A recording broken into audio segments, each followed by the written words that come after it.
Hello दोस्तों, आज मैं आप लोगों को हिंदी गद्य साहित्य का संपूर्ण विकास और उसका काल विभाजन के बारे में बताऊंगा। बिल्कुल शुरुआत से लेकर के अंत तक वीडियो देखना, तो आपको इसमें पूरी जानकारी मिल जाएगी कि हिंदी गद्य साहित्य का विकास कैसे हुआ था, उसका काल विभाजन यानी कि उसमें कितने युग हैं और कौन से युग किस सन से लेकर के किस सन तक हैं। तो इस वीडियो को आप शुरू से लेकर के अंत तक देखिएगा। ये video class 9th 10th 11th और 12th सभी क्लास के बच्चों के लिए बहुत ही महत्वपूर्ण है, क्योंकि बहुत से बच्चों को ये नहीं पता होता है कि हिंदी गद्य साहित्य के विकास में कितने युग हैं और उनका जो कालक्रम है किस सन से लेकर के किस सन तक हुआ है, और हिंदी पद्य साहित्य का विकास में कौन कौन से युग हैं, उनका जो है कालक्रम जो होता है वो किस सन से लेकर के किस सन तक चला है।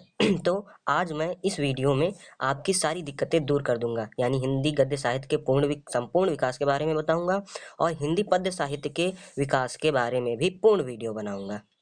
तो हिंदी पद्य साहित्य के पूर्ण विकास के लिए उसकी अलग से वीडियो रहेगी। अभी मैं आप लोगों को हिंदी गद्य साहित्य का विकास इसके बारे में पूर्ण जानकारी देने जा रहा हूं, तो वीडियो को अंत तक जरूर देखना आप लोग। तो हिंदी गद्य साहित्य का विकास और काल विभाजन में सबसे पहले इस हिंदी गद्य साहित्य के विकास में 5 युग आते हैं, जिसमें कि सबसे पहला युग है पूर्व भारतेंदु युग। और पूर्व भारतेंदु युग जो है आपका 13वीं शताब्दी से लेकर के सन 1868 ईस्वी तक चला था। उसके बाद दूसरा युग है भारतेंदु युग। भारतेंदु युग जो है सन 1868 ईस्वी से 1900 ईस्वी तक चला था। उसके बाद तीसरा युग है आपका द्विवेदी युग। द्विवेदी युग जो है सन 1900 ईस्वी से लेकर के 1918 ईस्वी तक चला था। फिर उसके बाद आपका आता है छायावादी युग। छायावादी युग जो है सन 1918 ईस्वी से 1936 ईस्वी तक चला था। उसके बाद पांचवा युग है छायावादोत्तर युग, जो कि सन 1936 ईस्वी से लेकर के अब तक चल रहा है। और हाँ दोस्तों, जो ज़्यादातर क्वेश्चन रचना और रचनाकार के नाम पूछे जाते हैं वो भारतेंदु युग, छायावादी युग और छायोदत्तर युग के से संबंधित प्रश्न पूछे जाते हैं। तो हम सबसे पहले बात कर लेते हैं पूर्व भारतेंदु युग के बारे में, यानी कि पूर्व भारतेंदु युग के प्रमुख रचनाएं और उनके रचनाकार के बारे में हम इस वीडियो में देख लेते हैं।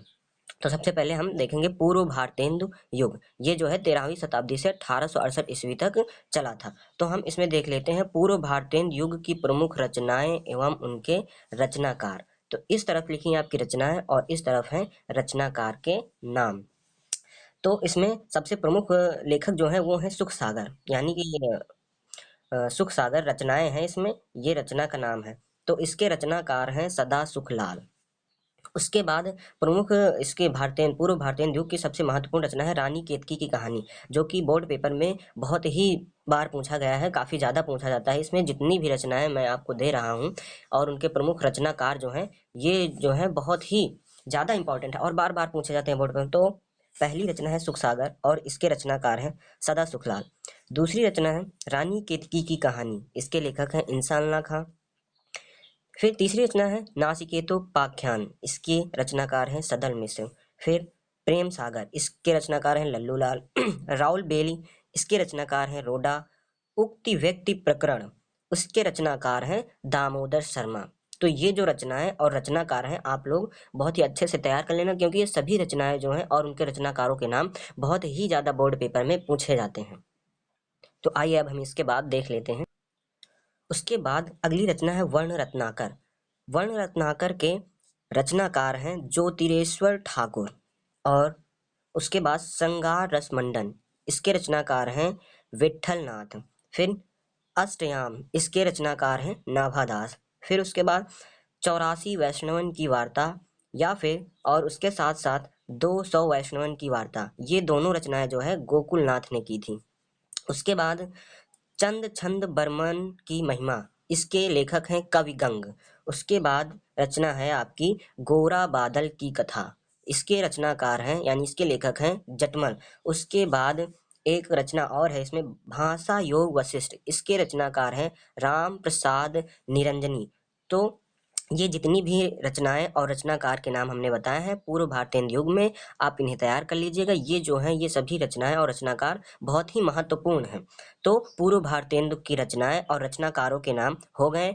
अब हम बात कर लेते हैं भारतेंदु, यानी कि जो कि दूसरे नंबर पर भारतेंदु युग आता है, अब हम उसकी बात कर लेते हैं। तो जो भारतेंदु युग है वो 1868 ईस्वी से 1900 ईस्वी तक चला था। और अब हम इसमें जानेंगे कि भारतेंदु युग के प्रमुख रचनाकार एवं उनकी रचनाएं कौन कौन सी थी। तो हमने एक तरफ जो है इस तरफ रचनाएं लिख दी हैं और इस तरफ रचनाकार। तो दोस्तों यहाँ पर ध्यान दो, इस तरफ ये जो सभी रचनाएं हैं वो भारतेंदु हरिश्चंद्र के द्वारा की गई थी। तो ये जो सभी रचनाएं हमने लिखी हैं ये सभी बहुत ही महत्वपूर्ण हैं, आप लोग याद कर लीजिएगा। तो वैदिकी हिंसा हिंसा न भवति, भारत दुर्दशा, अंधेर नगरी, भारत वर्षोन्नति कैसे हो सकती है, कश्मीर कुसुम, सरयू पार की यात्रा, प्रेम सरोवर, प्रेम माधुरी, प्रेम प्रलाप, बाला बोधिनी, प्रबोधिनी आदि, ये जो सभी रचनाएं हैं भारतेंदु की, भारतेंदु हरिश्चंद्र द्वारा की गई थी, जो कि बहुत ही महत्वपूर्ण रचनाएं हैं। उसके बाद हम देख लेते हैं इसमें कि अगली रचनाएं किसकी हैं। तो इसमें उसके बाद है बालकृष्ण भट्ट की रचनाएं, ये भी जो है भारतेंदु युग के ही लेखक थे। और इसकी इनकी रचनाएं देख लेते हैं हम। साहित्य सुमन, आत्मनिर्भरता, माधुर्य, नूतन ब्रह्मचारी, 100 अजान और एक सुजान, दमयंती स्वयंवर, बाल विवाह, चंद्रसेन, रहस्य कथा आदि, ये जो सभी रचनाएं हैं महत्वपूर्ण रचनाएं, ये बालकृष्ण भट्ट द्वारा की गई थी। उसके बाद हम बात कर लेते हैं तीसरे नंबर पर पंडित प्रताप नारायण मिश्र की, जो कि भारतेंदु के बहुत ही प्रसिद्ध लेखक हैं। और इनकी रचनाएं हैं गुण संकट, हठी हमीर, प्रताप पीयूष, प्रताप समीक्षा, पंचामृत, बात, वर्ण परिचय, मन की लहर आदि, ये सभी रचनाएं जो हैं पंडित प्रताप नारायण मिश्र द्वारा की गई हैं। उसके बाद चौथे नंबर पर लेखक है राधा कृष्ण दास। अब देख लेते हैं इनकी प्रमुख रचनाएं कौन कौन सी हैं। दुखिनी बाला, पद्मावती, महाराणा प्रताप, सती प्रताप, निशया हिंदू, नगरी दास का जीवन चरित्र, रहीमन विलास आदि, ये जो सभी प्रमुख रचनाएं हैं वो राधा कृष्ण दास की हैं। तो इस वीडियो में दोस्तों इतना ही, मिलेंगे इसके नेक्स्ट पार्ट में। अगर वीडियो पसंद आई हो आप लोगों को, उसे लाइक कीजिए, चैनल को सब्सक्राइब कर दीजिए। धन्यवाद।